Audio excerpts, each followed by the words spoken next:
नमस्कार, good morning, good evening दोस्तों। ये वीडियो मेरे चैनल का पहला वीडियो है, इसलिए वीडियो शुरू करने से पहले मैं समझता हूँ कि ये ज़रूरी है कि आपको इस चैनल के लक्ष्य से भी अवगत करा दूँ या इसके मकसद की जानकारी आपको दे दूँ। तो इस चैनल का मकसद तो यही है कि मैं एक किताब से एक मोती चुनकर आपके सामने प्रस्तुत करूं या पेश करूं।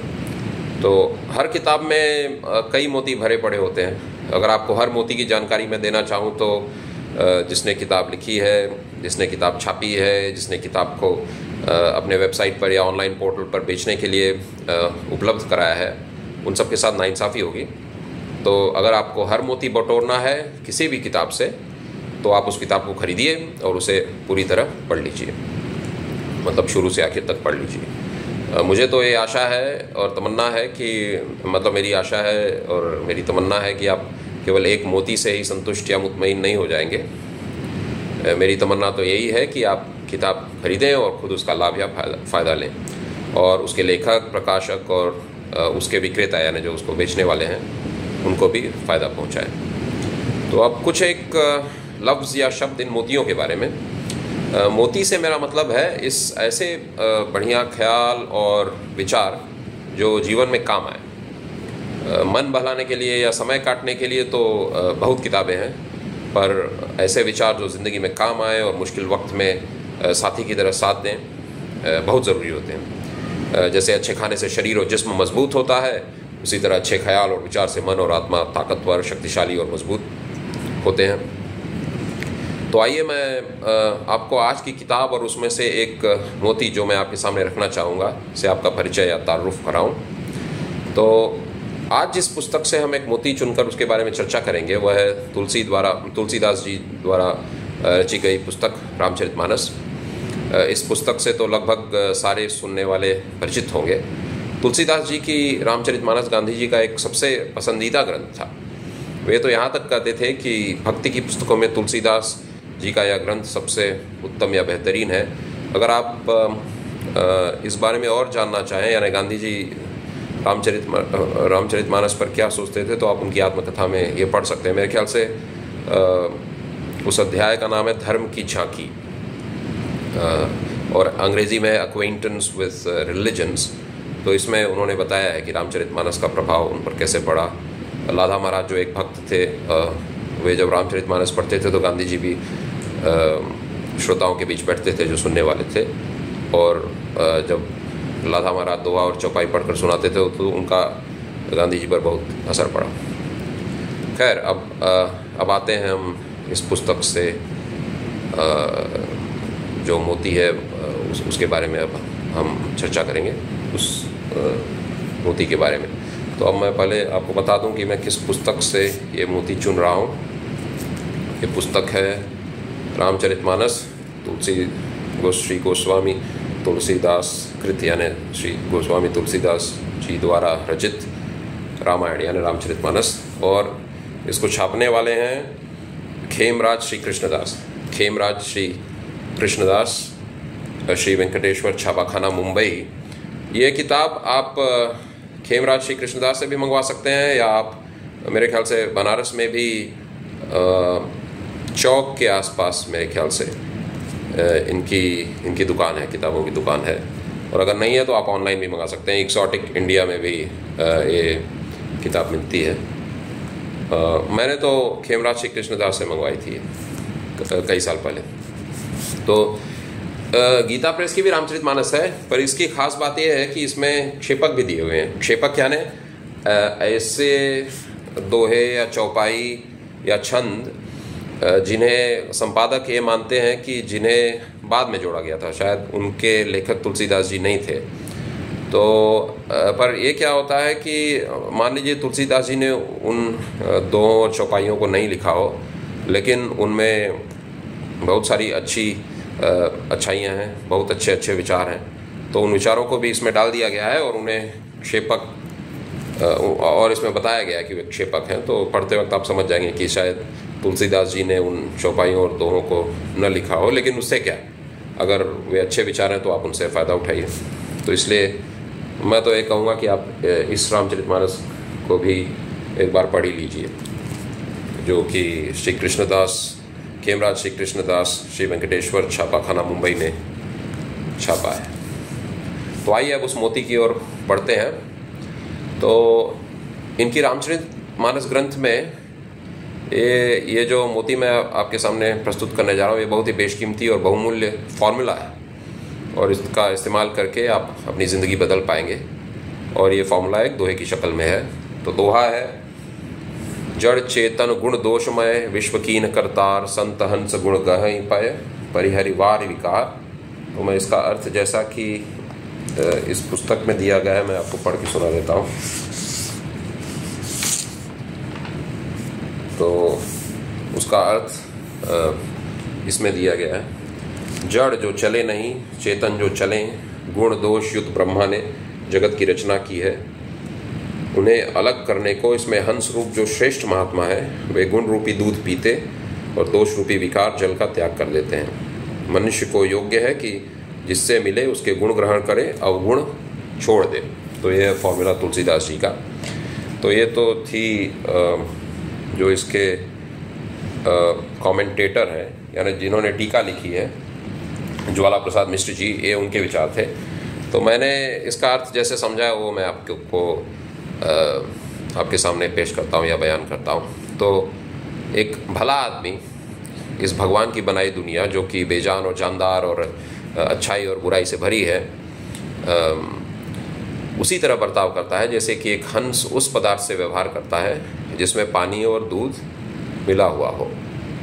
हंस में यह काबिलियत मानी जाती है कि वह दूध रूपी अच्छाई को पानी रूपी बुराई से अलग कर लेता है। तो एक भला आदमी इस दुनिया की अच्छाइयों को तो खींच लेता है, और जो चीज़ें उसको बुराई लगती हैं या जो जिनको समझता है कि ये बुरी चीज़ें हैं, उनको वो त्याग देता है या छोड़ देता है। तो आइए अब ये सोचा जाए कि इस दोहे को अपने जीवन में लागू कैसे करें और उसके क्या फ़ायदे होंगे। तो जब भी आप किसी पुस्तक को पढ़ें या किसी भी इंसान से मिले या किसी परेशानी या परिस्थिति का सामना करें, तो आप पाएंगे कि उस पुस्तक में या इंसान में या उस परेशानी या परिस्थिति में कुछ अच्छी चीज़ें भी हैं और कुछ बुरी चीज़ें भी हैं। अच्छी चीज़ों को आप अपना लीजिए और बुरी चीज़ों को आप छोड़ दीजिए, या ज़रूरी चीज़ों को आप ले लीजिए और जो गैर ज़रूरी चीज़ें हैं उन्हें आप छोड़ दीजिए। तो आइए कुछ उदाहरणों या मिसालों से इन बातों को और सरलता से समझा जाए। तो पहले हम किताबों की बात करते हैं। कोई भी किताब पढ़ते समय आप पाएंगे कुछ चीज़ें आपकी ज़िंदगी के काम की होती हैं और कुछ चीज़ें उस समय आपके लिए काम की नहीं होती। जैसे आप महाभारत पढ़ रहे हैं, उसमें यह बताया गया है कि अगर कोई इंसान बुरा काम करते हुए पाया जाए तो उसको मौत की सज़ा दी जाए। सज़ा भी ऐसी हो कि देखने वालों का दिल दहल जाए। पहले एक लोहे के खंभे को खूब गर्म किया जाए, फिर मुजरिम को इस बात पर मजबूर किया जाए कि वो उस गर्म लोहे से तब तक लिपटा रहे जब तक कि उसकी मौत न हो जाए। अब ये बात आज के ज़माने के लिए निरर्थक है। आज का ज़माना सजाए मौत को ठीक नहीं समझता है। मृत्युदंड तो बहुत ही क्रूर माना जाता है आज के ज़माने में। आज का ज़माना यह मानता है कि बुराई करने वाले को मौका मिले कि वह अपने जीवन को बदले और समाज में अपने हुनर और महारत द्वारा कुछ अच्छा काम सीखकर समाज का एक अच्छा नागरिक बने। और मुजरिम को सज़ा देना सरकार या हुकूमत का काम है, एक आम नागरिक को सज़ा देने का हक नहीं है। इसलिए इस बात को आप छोड़ दीजिए। महाभारत में यह भी है कि सत्य ही धर्म का मूल है। तो यह बात तो ज़िंदगी में लागू करने योग्य है। हम झूठ बोलें और बाकी पूजा पाठ करते रहें तो हम धर्म को अपने जीवन में लागू नहीं कर रहे हैं। धर्म का सच्चा स्वरूप है सच बोलना। तो ये बात तो अच्छी चीज़ है। तो अच्छी चीज़ आप ले लीजिए कि सच बोला जाए ज़िंदगी में, और जो बुरी या मतलब जो चीज़, और जब तुलसीदास जी उस दोहे में कहें कि गुण दोष, जो उन्होंने कहा है जड़ चेतन गुण दोषमय, विश्व कीन करतार, तो गुण यानी हम उसका ऐसा भी अर्थ लगा सकते हैं कि जो चीज़ें हमारे जीवन में अभी काम की हैं या हम जिन्हें लागू कर सकते हैं, और दोष का अर्थ ये भी हम लगा सकते हैं कि जो चीज़ें अभी गैर ज़रूरी हैं, अभी हमारे जीवन में उनको लागू करने का कोई अवसर नहीं है, या इस ज़माने में वो बातें अब निरर्थक हो गई हैं। तो दोष यानी केवल कमियां ही नहीं, दोष का अर्थ हम ऐसे भी कर सकते हैं कि जो चीज़ें हमें अभी इस समय हमारे काम की नहीं, तो ऐसा अर्थ लगाया जाए तो जो मैंने अभी बात की वो उस दोहे से वो अर्थ निकलता है। तो ये हो गई किताबों के बारे में बात कि इस तुलसीदास जी के इस दोहे को हम किताब पढ़ते हुए कैसे लागू करें। अब आते हैं इंसानों के बारे में बात करते हैं। इंसानों से तो हमारा रोज ही वास्ता होता है, रोज ही उनके साथ मेल जोल होता है, उनके साथ बातचीत होती है, उनके साथ खरीद फरोख्त होती है और कई अन्य तरह से हम मिलते जुलते हैं। तो मान लीजिए किसी इंसान ने आपके साथ बुरा बर्ताव किया तो हम अपनी नज़र केवल उसकी गलती पर रखेंगे, तो हम उसके प्रति द्वेष भाव ये अपने मन में रखेंगे। पर अगर हम तुलसीदास जी के कहे अनुसार चलें तो हम उसे क्षमा करेंगे और उसकी अच्छाइयों पर नज़र रखेंगे। इससे उसके प्रति द्वेष कम होगा, यानी दुर्भावना या हमारे में जो गुस्सा है उसके प्रति वो कम होगा और हम जिस भी इंसान से मिलेंगे उसकी गलतियों को छोड़कर उसके अच्छे गुणों पर ध्यान दे सकेंगे। जैसे कुछ इंसान गुस्सा जल्दी हो जाते हैं, कुछ झूठ बोलते हैं, झूठे होते हैं, कुछ शराबी होते हैं, कुछ जुआ खेलते हैं। तो क्या ऐसा हो सकता है कि इनमें बस अवगुण और बुराई ही है? नहीं, तुलसीदास जी कहते हैं ऐसा हो ही नहीं सकता, क्योंकि जड़ चेतन जो संसार है उसमें बुराई और भलाई मिले जुले हैं। तो हर इंसान में अच्छाई भी होती है, बुराई भी होती है। ऐसा कोई नहीं हो सकता जिसमें केवल बुराई बुरा हो और ऐसा कोई नहीं हो सकता जिसमें केवल अच्छा ही अच्छा हो।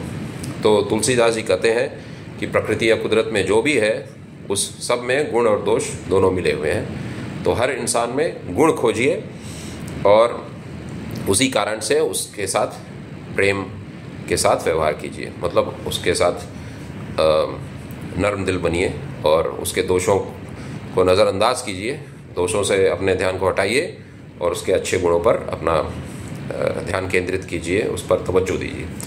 अब आते हैं जो आखिरी चीज़ मैं आपके साथ शेयर करना चाहता हूँ या जिस बारे में आपसे बात करना चाहता हूँ, परिस्थितियों के बारे में, कठिन परिस्थितियों के बारे में या किसी भी तरह की परिस्थिति के बारे में। तो किसी भी परिस्थिति या सूरत हाल में कुछ न कुछ अच्छा भी होता है।